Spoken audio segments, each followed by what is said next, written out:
I paid for my brother's wedding but wasn't invited. He said I didn't belong there. His smug grin vanished when the caterers I booked cancelled everything last minute and left the guests stunned. Wow, I never thought I'd be sharing this, but here we are. This is the tale of how my brother betrayed me in the worst way imaginable, taking my kindness for granted and thinking he could get away with it. Spoiler, he was very, very wrong. Let me take it from the top. So, my brother Jake and I have always had this complicated relationship. We were tight as kids, but as we grew up, things changed. He became the golden child in our family, the one who could do no wrong.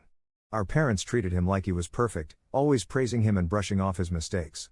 Meanwhile, I was the dependable one, the one who had to be responsible and always had to understand whenever Jake did something selfish. But no matter what, I still loved him and wanted to be a good sibling.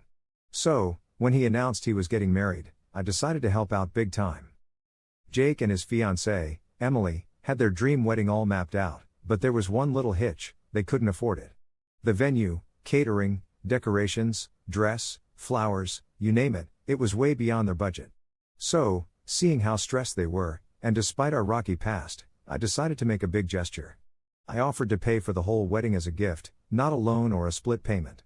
It was a ton of money, but hey, it's my brother and a once-in-a-lifetime event. If I could make him happy, why not? At first, Jake was ecstatic, Emily cried happy tears, and my parents went on and on about how generous I was. It felt good, like I was actually being appreciated for once. But then things started to shift. As the wedding planning continued, I noticed I was getting vague responses whenever I asked about my role in the wedding. Initially, I thought they were just busy, but soon enough, I sensed something was off. Then, about a month before the wedding, I got a text from Emily, yep, not even a call, just a cold, emotionless text, that said, "Hey, just wanted to let you know we've decided to keep the wedding small and intimate. We hope you understand. Thanks again for everything." I read it 3 times, thinking I must have misunderstood. I wasn't invited to the wedding I was paying for? I was floored.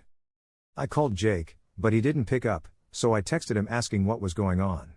Hours later, he finally replied, saying, "Look, we just don't think you fit the vibe of the wedding. It's nothing personal. Hope you're not mad." Not mad? I was fuming. My own brother had the nerve to take my money, plan this dream wedding, and then tell me I wasn't good enough to be there. Needing answers, I called our parents, expecting them to be just as upset. But when my mom answered, her response was a gut punch. "Oh, honey, just let it go. It's their special day, you don't want to make things awkward, do you?" I was in disbelief. They knew about it, and they didn't care. That's when I realized I was on my own. I decided right then that if they wanted a wedding without me, they weren't going to have a wedding at all. I sat there, my mind spinning. I had spent months helping Jake and Emily plan this wedding, offering advice, covering deposits, and making sure everything was perfect for them. I went above and beyond to ensure they had the most magical day possible, and now I wasn't even invited? And the way they brushed me off like some distant acquaintance instead of family made my blood boil. There were no budget issues or venue restrictions, it was all on me financially. No excuses. I needed to process what had just happened. I put my phone down and sat quietly for a long time. At first, I felt crushed, but then that sadness turned into something sharper. They thought they could use me, but they were wrong. I wasn't going to let this go. But I wasn't going to throw a fit or beg them to reconsider. No, that's what they expected. Instead, I decided to be smart about it. I started collecting all the info I had because, guess what? Since I paid for everything, everything was still in my name: venues, catering, florist, photographer. I was the main contact for most of these services. With the wedding still a few weeks away, that gave me time to make sure that when. So, the big day for Jake and Emily finally rolled around, and, surprise surprise, it didn't exactly go as they planned. But first, let me give you some background. I was suspicious, so I started scrolling through social media and checking out their posts about the wedding. Turns out, their supposedly small and intimate guest list was the opposite of that. Tons of people were commenting, super excited to attend, friends, extended family, even co-workers. Somehow, I didn't seem to make the cut. That was all the proof I needed to take action.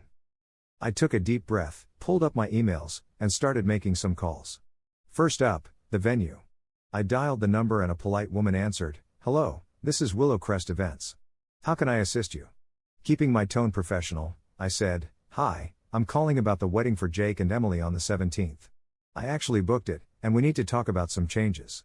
She was all ears, asking what changes I had in mind. I paused dramatically, even in my own head, before saying, "Actually, I'd like to cancel the whole thing." There was a brief silence before she asked, "You're the one who made the payment and signed the contract, right?" I confirmed, "That's right. It's under my name, and since I'm not going to the wedding, I'm withdrawing my support." She hesitated but explained that although there's a non-refundable deposit, I could cancel since it's under my name. "That's fine," I reassured her. I also made sure she knew that any future communications should come directly to me, to avoid any surprises. She agreed, and just like that, the venue was off the list. Step 1 accomplished, and I already felt a bit of satisfaction. But I wasn't done.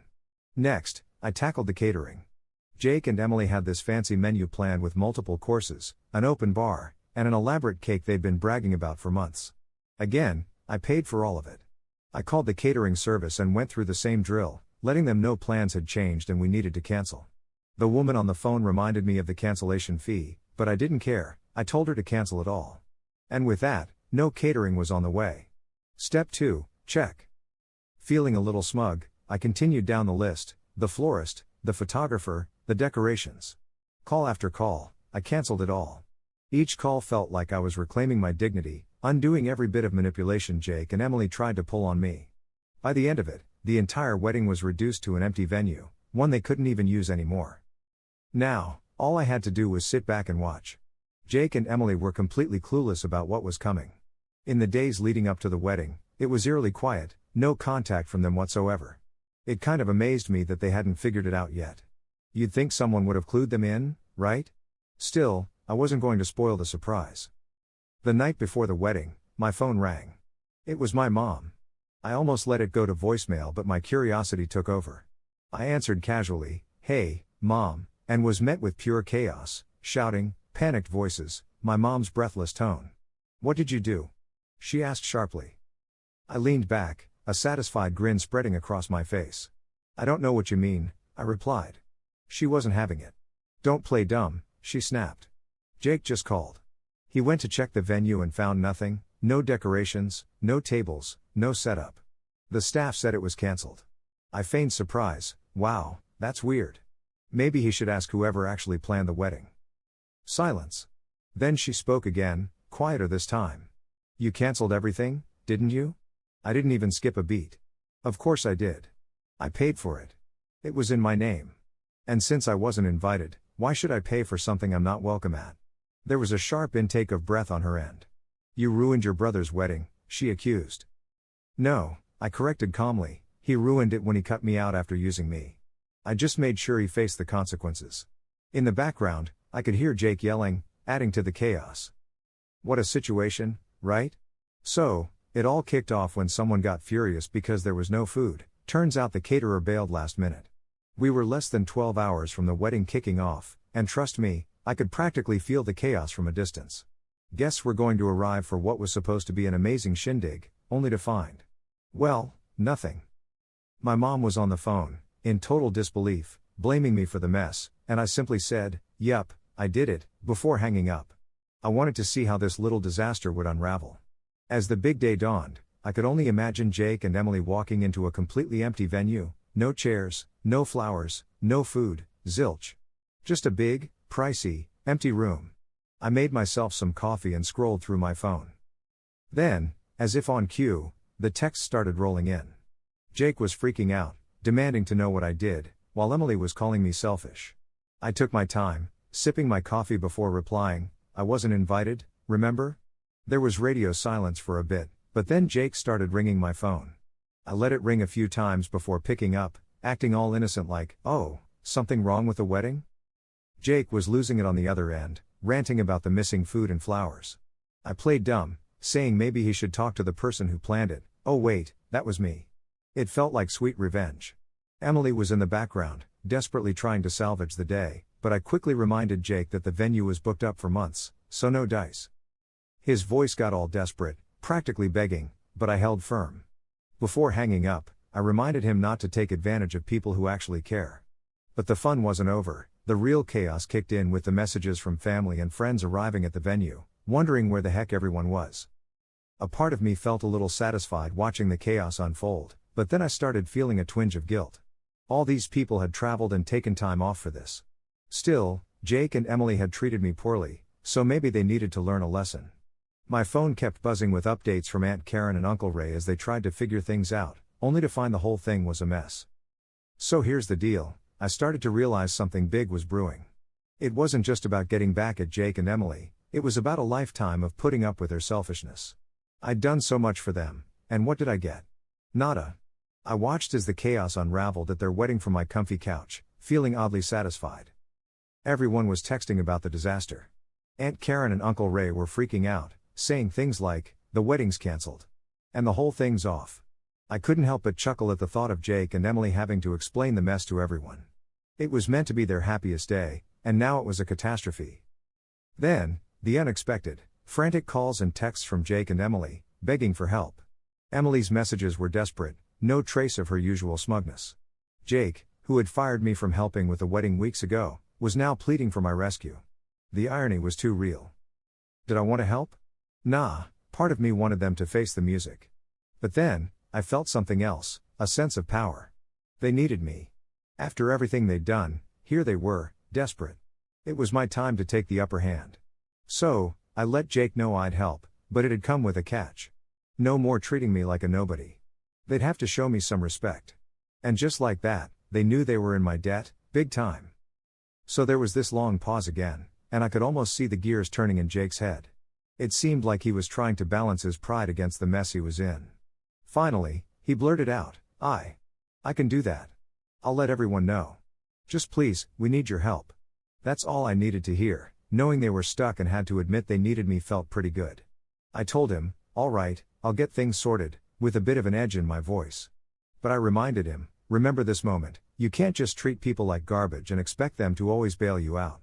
I hung up, feeling a rush of satisfaction. The venue was set to be prepped again, but now there were conditions. The real reward would be seeing their faces when it all hit them. Just as I was gearing up to leave, Emily texted me, "We'll be forever grateful.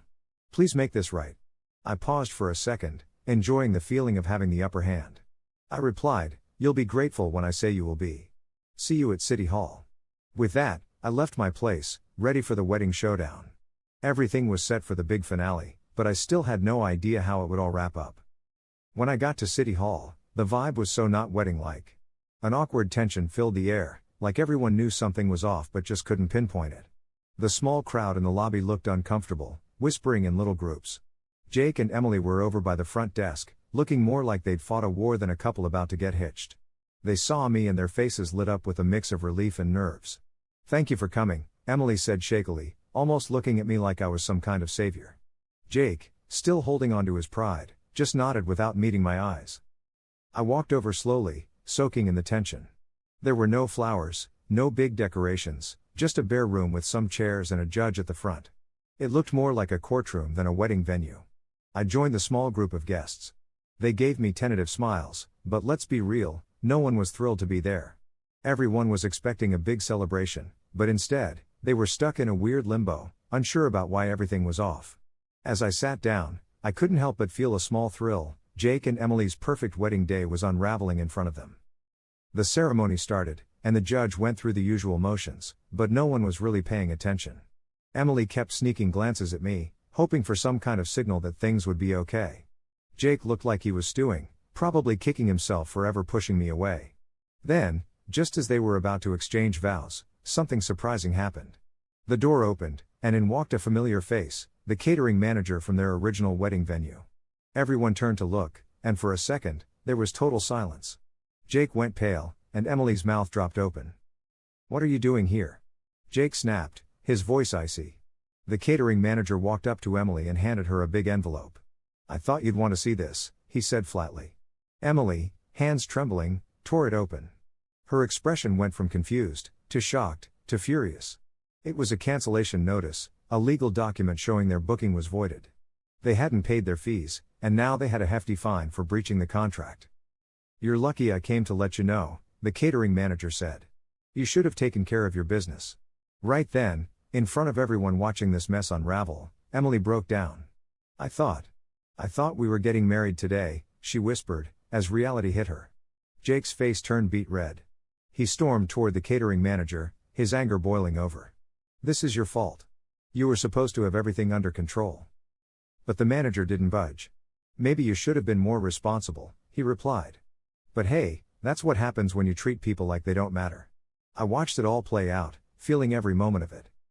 So there I was, feeling a tiny bit smug as I watched Jake and Emily's so-called perfect day fall apart. They had been so confident, thinking they could pull the strings and get away with anything. But now, everything was crashing down, and they only had themselves to blame for it. The catering manager just walked out, and when I caught Emily's eye, I could see it all. Her usually bright smile was gone, and she looked totally defeated. For a split second, I almost felt a twinge of pity for her, but then I remembered everything they had done to get here. Nope, they didn't deserve any sympathy from me. The judge, clearly sensing the awkwardness hanging in the air, hurried through the ceremony. When he finally declared them married, you'd expect cheers, right? But nope, not a single clap. People just got up and left right after, leaving Jake and Emily to face the mess they created. I walked out slowly, my heart still beating fast.